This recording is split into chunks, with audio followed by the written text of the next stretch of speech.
अब यो सङ्कटको सबभन्दा महत्त्वपूर्ण पक्ष भने चाहिँ यो जोखिमको सञ्चार रणनीति चाहिँ राज्यबाट ल्याउनुपर्ने थियो। जुन जोखिमको सञ्चारले हामीहरूलाई मात्रै नभएर यो हाम्रो र कूटनैतिक दृष्टिकोणले अन्य मुलुकहरूसँग पनि हामी एउटै पानामा आएर सबै पक्ष देशको सबै पक्षहरूलाई समेटेर जसरी समाधान गर्नुपर्ने सङ्कट हो त्यो नभइकन केवल सुरुमै यसलाई हामीले खालि यो सङ्कट पनि एउटा सामान्य स्वास्थ्य सङ्कट हो, यसमा समाधान मसलले पनि काम गर्छ भनेर सुरक्षा निकायहरूको बढी भर पर्ने र सुरक्षा निकायहरूको दुरुपयोग जस्ता गर्ने कामहरू पनि भए। त्यसैले यो सङ्कट चाहिँ नितान्त राजनैतिक दृष्टिकोणले मात्रै नभइकन सबै दृष्टिकोणले समेटेर एउटा बहुआयामी क्षेत्रलाई पनि अँगालेर समाधान गर्नुपर्ने थियो। त्यो हुन सकेन। त्यो चाहिँ समाधान गर्ने प्रक्रियाहरू फरक छ। जहाँसम्म सङ्कटको फरक के छ भन्ने कुरा गर्नुभयो, यो सङ्कट चाहिँ हाम्रो जतिखेर सुरु भयो त्यतिखेर यसको सबै कुराहरू यसलाई सम्बोधन गर्ने, यसका उपचार गर्ने हामीसँग कुनै पनि प्रविधि केही थिएन, विश्वमै थिएन। तर हामीसँग के चाहिँ थियो भने यसलाई व्यवस्थापन कसरी गर्न सकिन्छ, यसलाई न्यूनीकरण कसरी गर्न सकिन्छ र यसलाई राज्यले कसरी सम्बोधन गरेर सकेसम्म यो जोखिमतालाई हामीभित्र यसलाई चाहिँ न्यूनतम बिन्दुमा झार्न सकिन्छ। जुन संसारका केही देशले गरेको देखिन्छ त्यो चाहिँ हामीबाट हुन सकेन।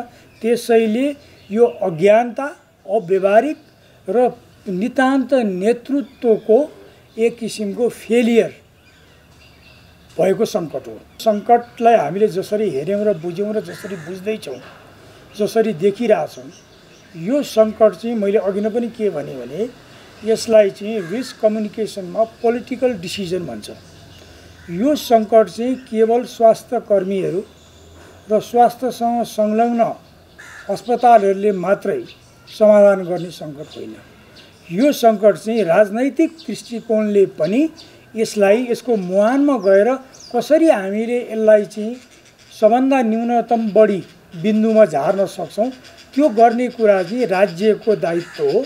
र त्यसैले यो विज्ञानले प्रमाणित गरिसकेर यो चाहिँ गर्नुपर्थ्यो र यसको औषधि यो छ भन्ने नभएको हुँदा, त्यतातिर जानुपर्ने हुँदा देशको र अन्तर्राष्ट्रिय रूपमा सबैतिर परिचालन गर्नुपर्ने अवस्थामा यो नितान्त राज्यको दायित्व हो, नेतृत्वको दायित्व हो, सरकारको दायित्व हो। त्यसमा स्वास्थ्यकर्मी लगायत अन्य प्रत्यक्ष अप्रत्यक्ष संलग्न मानिसहरूले केवल साथ मात्रै दिने हो, अरू केही गर्न सक्दैन। अब यो तत्कालीन र दीर्घकालीन रणनीति अत्यन्तै अभाव हो। सुरुमै सूचना जसरी यो वुहानबाट सुरु भयो, जसरी हाम्रो छिमेकी मित्र राष्ट्र चाइनाले पनि यसको व्यवस्थापन गरिरहेको थियो, जसरी विश्व स्वास्थ्य सङ्गठनले पनि यसलाई भनिरहेको थियो, त्यस्तो अवस्थामा सुरुमा हामीले जसरी यसको सूचनाको प्रभावकारिता गर्नुपर्थ्यो यो तमाम देशवासीहरूलाई र योसँग प्रत्यक्ष अप्रत्यक्ष संलग्न स्वास्थ्यसँग संलग्न सबै जनसमुदायहरूलाई, त्यो काम हुन सकेन। अब यो अर्को चाहिँ के हो भने निजी स्वास्थ्य केन्द्रहरू र निजी स्वास्थ्यसँग रहेका निजी क्षेत्रकालाई पनि यहाँ समेटेर यसलाई चाहिँ एउटै रूपमा हामी जान पर्यो र तपाईँहरू पनि एउटै पानामा आउनु पर्यो भनेर नभनिकन उहाँहरूलाई चाहिँ पूर्ण रूपमा चाहिँ व्यवस्था गरियो र संलग्नै गराइएन। र यो राज्यले यहाँको यो नेपाल सरकारको स्वास्थ्य मन्त्रालय लगायत स्वास्थ्य अस्पतालहरू छन्, उनीहरूले नै यसको व्यवस्थापन गर्छन् भनेर जसरी अरूलाई पनि समेट्न पर्ने थियो यो समेट्न सकिएन। यो पनि गम्भीर छ। अब अर्को कुराहरू पनि थुप्रै छन्। अब यहाँ चाहिँ अनुसन्धानत्मक मूलक शैक्षिक संरचनामा जसरी जानुपर्ने थियो, जसरी विभिन्न यो स्वास्थ्यसँग सम्बन्धित मेडिकल डक्टर, पब्लिक हेल्थ इमर्जेन्सिजहरू छन्, नर्सिङहरू छन्, त्यो लगायत अन्य खोज अनुसन्धात्मक मूलक संस्थाहरू छन्, शैक्षिक संस्था, तिनीहरूलाई पनि जसरी संलग्न गर्नु परिन्थ्यो नितान्त गरिएन।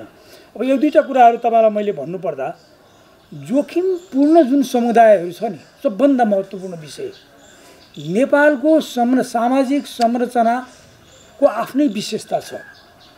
यो संरचनामा हामीले जोखिमपूर्ण रहेका जुन समुदाय छन्, आम समुदायहरू, यो जोखिमपूर्ण भल्नरेबिलिटी कम्युनिटी भन्छ, जुन भनेको वृद्ध, त्यसपछि दीर्घ रोगीहरू र एउटा सर्टेन केही उमेरहरू पार गरेका वृद्धहरू जो छन्, उहाँहरूको जसरी पहिचान गरेर त्यही अनुसारले लेखाजोखा गरेर उहाँहरूको लागि के गर्ने, किनभने सबभन्दा पहिला अतिक्रमण गर्ने त यो रोगले उहाँहरूलाई नै हो भन्ने कुरा त प्रमाणित भइसक्यो।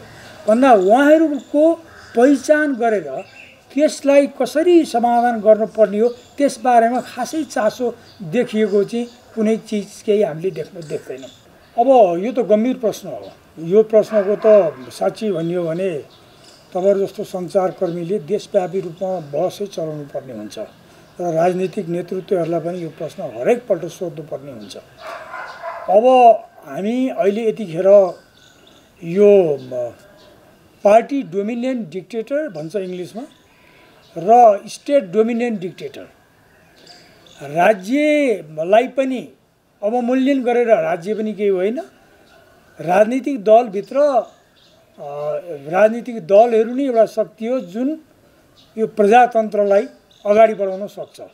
तिनीहरूको पनि अवमूल्यन गर्ने र जुन अवस्थालाई यसले चित्रण गरेर यहाँभित्र रहनुपर्ने पारदर्शिता छ, यहाँ जवाफदेहिताका प्रश्नहरू पनि छन्, यी कुराहरूलाई पनि बिर्सेर जुन अज्ञानताले जुन मुडी रूपमा हामी गइरहेछौँ, अब यसले त मलाई जहाँसम्म लाग्छ बहुत नराम्रो दूरगामी असर पर्छ। यसको असर कहाँ पर्छ त भन्दा धेरै ठाउँमा पर्छ। यसको असर त पहिलो कुरा त आर्थिक क्षेत्रमै पर्छ, तहस नहस हुन्छ। दोस्रो असर यसको चाहिँ तमाम देशवासीभित्र मनोवैज्ञानिक मानसिक असर पर्छ। सुरुमा यो आउँदाखेरिमा एकजना नेपालीले भारतबाट आफ्नो देशमा आउनुको लागि त्यत्रो नदीमा पौडी खेलेर पार गरेर वर आइपुग्यो। आउने बित्तिकै उहाँलाई पुलिसहरूले समातेर लिएर गए। अब आशय त राम्रै थियो होला, नसरोस् भनेर, तर एउटा पेसेन्टलाई, एउटा बिरामीलाई जसरी हेर्नुपर्ने थियो, जसरी त्यसलाई चाहिँ लिनुपर्ने थियो, जसरी त्यो इस्यु त्यो मुद्दालाई सम्बोधन गर्नुपर्ने थियो, त्यो नगरेर त्यहीँ पनि मसलको प्रयोग भयो। हो, यो यस्तो अवस्थाले के देखिन्छ भने माथिल्लो जेनेरेसनलाई फ्रस्ट्रेसन हुन्छ, दिगदार हुन्छ, दिक्क लाग्छ, केही गर्न नसक्ने आलस्यता हुन्छ, राज्यप्रतिको जवाबदेहिता विहीन सरकार रहेछ भनेर आउँछ।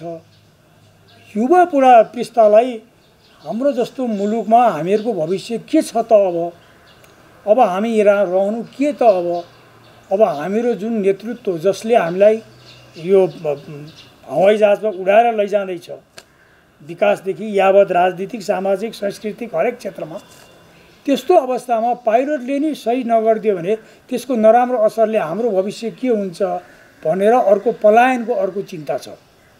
त्यसैले त्योभन्दा बाहेकमा अर्को चिन्ता पनि के छ भने कतै यस्तो अवस्थामा राजनैतिक सङ्कटहरू निम्तिएर जुन निम्तिँदैछ, जुन निर्णय हामी एकपछि अर्को गर्दैछौँ, त्यसले गर्दा कतै राजनीतिक सङ्कटमा भएको चिजलाई गुमाउने, बनाउने कि बिगार्ने भन्ने जस्ता कुरामा बिगार्दै जाने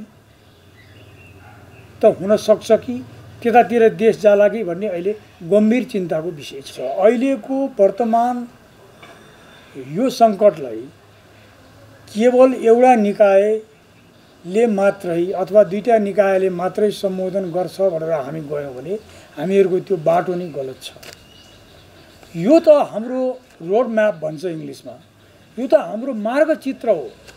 हामी कहाँ जाने त अब कसरी गएर कहाँबाट हामी सम्बोधन गर्दैछौँ।